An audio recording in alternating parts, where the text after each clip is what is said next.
नमस्कार. श्री महिषासुरमर्दिनी स्तोत्र श्लोक 19. श्लोक वाचूया. तव विमलेन्दुकुलं वदनेन्दुमलं सकलन्ननुकूलयते किमु पुरुहूत पुरीन्दुमुखी सुमुखीभिरसौ विमुखी क्रियते मम तु मतं शिवनामधने भवती कृपया किमु न क्रियते. जय जय हे महिषासुरमर्दिनी रम्यकपर्दिनी शैलसुते. असा हा श्लोक आहे. आता एक एक चरण म्हणूया. तव विमलेन्दुकुलं वदनेन्दुमलं म्हणा. तव विमलेन्दुकुलं वदनेन्दुमलं सकलन्ननुकूलयते सकलन्ननुकूलयते. आता पूर्ण ओळ. तव विमलेन्दुकुलं वदनेन्दुमलं सकलन्ननुकूलयते म्हणा. तव विमलेन्दुकुलं वदनेन्दुमलं सकलन्ननुकूलयते. आता दुसरी ओळ. किमु पुरुहूत पुरीन्दुमुखी म्हणा. किमु पुरुहूत पुरीन्दुमुखी सुमुखीभिरसौ विमुखी क्रियते सुमुखीभिरसौ विमुखी क्रियते. आता पूर्ण ओळ. किमु पुरुहूत पुरीन्दुमुखी सुमुखीभिरसौ विमुखी क्रियते म्हणा.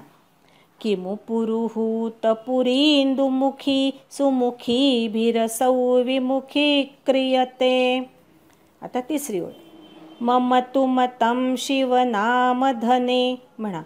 मम तु मतं शिवनामधने भवती कृपया किमु न क्रियते भवती कृपया किमु न क्रियते. आता पूर्ण ओळ. मम तु मतं शिवनामधने भवती कृपया किमु न क्रियते म्हणा. मम तु मतं शिवनामधने भवती कृपया किमु न क्रियते. जय जय हे महिषासुरमर्दिनी रम्यकपर्दिनी शैलसुते. जय जय हे महिषासुरमर्दिनी रम्यकपर्दिनी शैलसुते.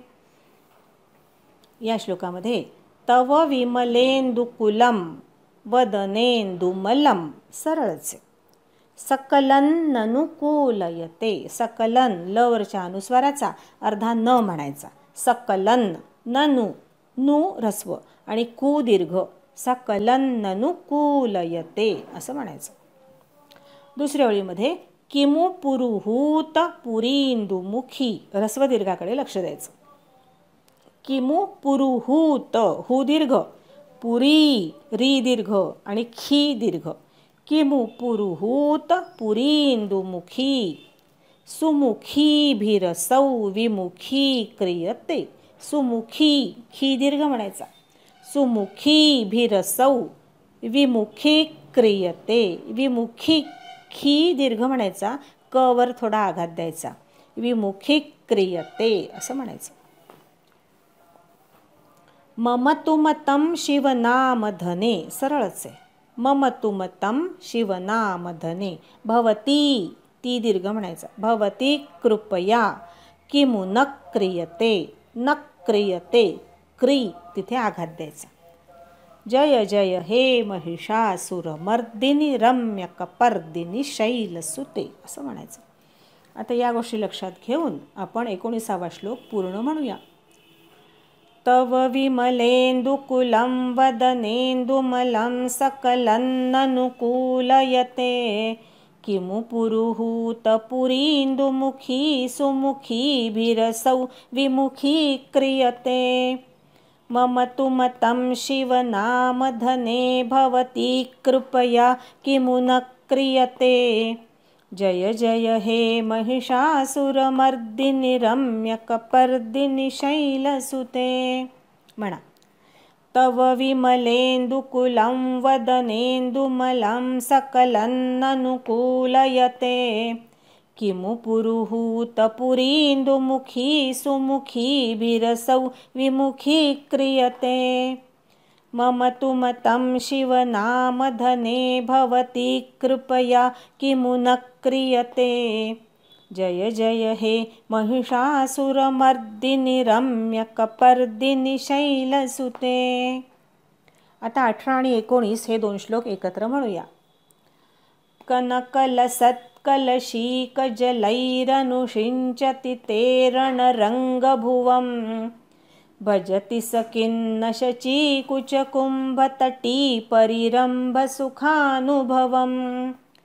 तव चरणं शरणं करवाणि मृडानि सदा मयि देहि शिवम्। जय जय हे महिषासुरमर्दिनि रम्यकपर्दिनि शैलसुते। तव विमलेन्दुकुलं वदनेन्दुमलं सकलन्ननुकूलयते। किमु पुरुहूतपुरीन्दुमुखी सुमुखीभिरसौ विमुखीक्रियते।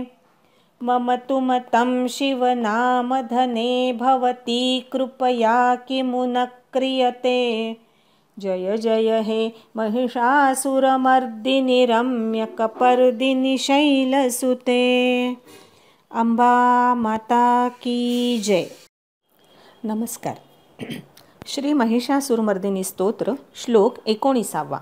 श्लोक वाचूया. तव विमलेन्दुकुलं वदनेन्दुमलं सकलन्ननुकूलयते।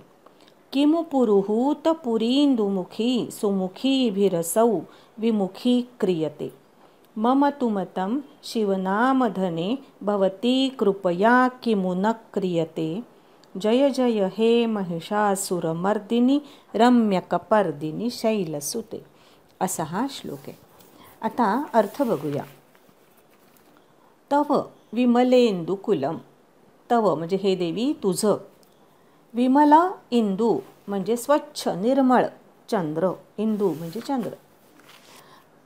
विमलेन्दुकुलम म्हणजे तुझ्या या स्वच्छ चंद्राप्रमाणे असणाऱ्या मुखाची शोभा. स्वरूप तुझं. काही ठिकाणी कलम शब्द आहे, काही ठिकाणी कुलम आहे.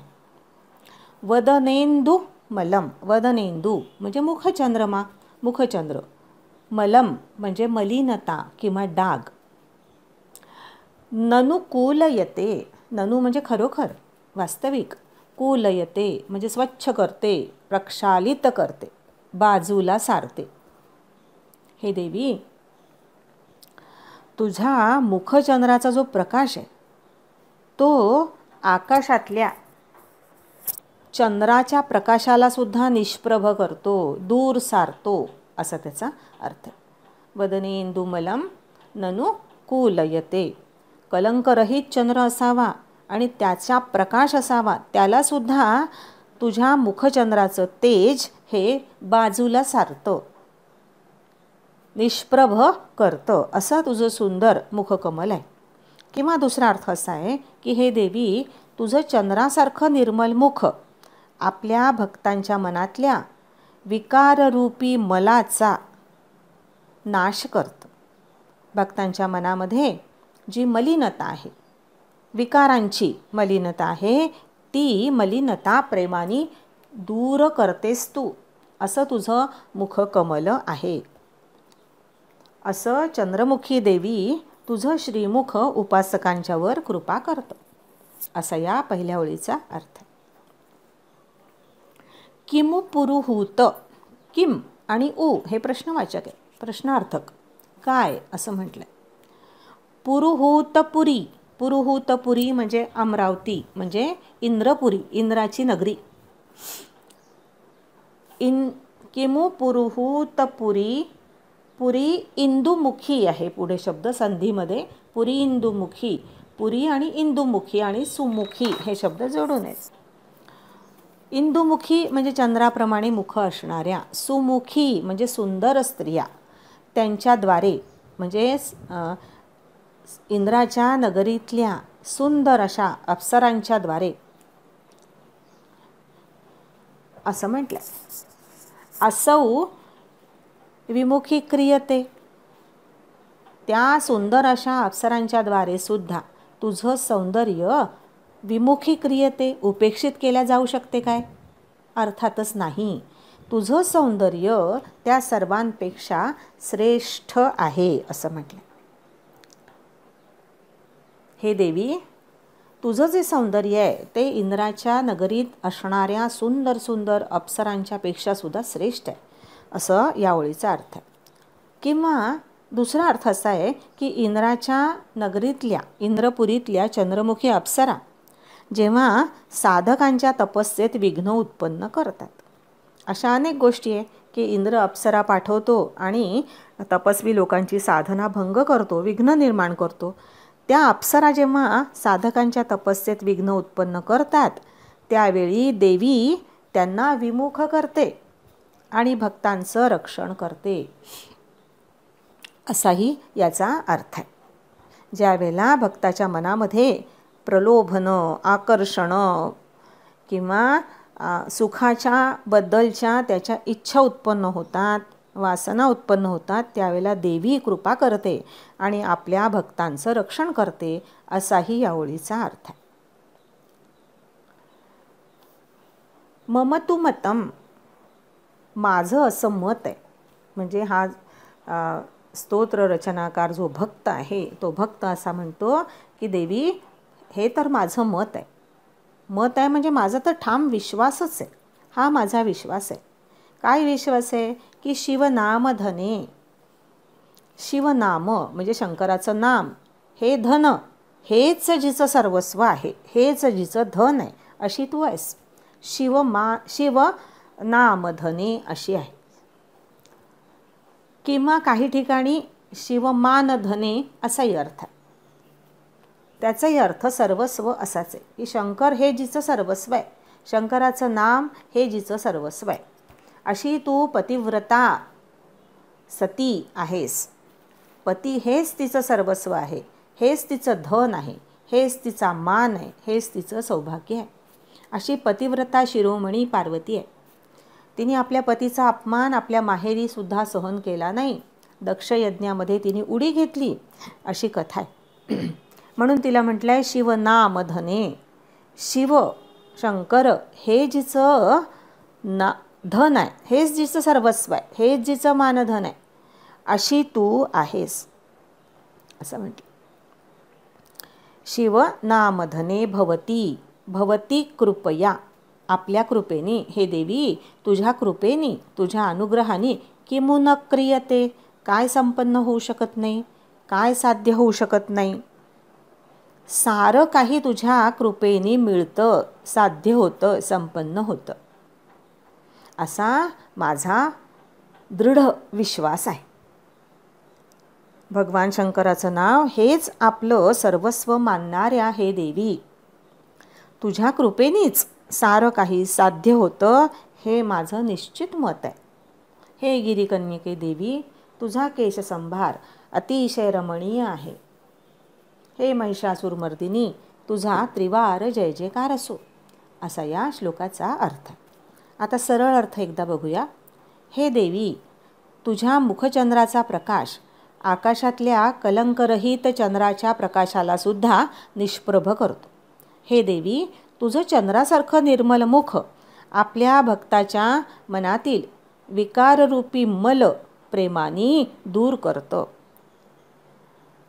अशा चंद्रमुखी देवीचं श्रीमुख आपल्या उपासकांवर कृपा करतं. एवढंच काय तर इंद्राच्या नगरीतील लावण्यवती अप्सरासुद्धा खजील होऊन आपलं तोंड लपवतात. विमुखी त्या आपलं तोंड फिरवतात, लपवतात. इंद्राच्या अमरावतीतील चंद्रमुखी अप्सरा जेव्हा साधकांच्या तपस्येत विघ्न उत्पन्न करतात त्यावेळी देवी तू त्यांना विमुख करते. विमुखी क्रियते असे दोन अर्थ. भगवान शंकराचं नाव हेच आपलं सर्वस्व मानणाऱ्या हे देवी, तुझ्या कृपेनेच सारं काही संपन्न होतं, साध्य होतं हे माझं निश्चित मत आहे. हे गिरिजे, हे शैलसुते, हे कपर्दिनी, तुझा केशसंभार अतिशय रमणीय आहे. हे महिषासुरमर्दिनी, तुझा त्रिवार जय जयकार असो. अंबा माता की जय.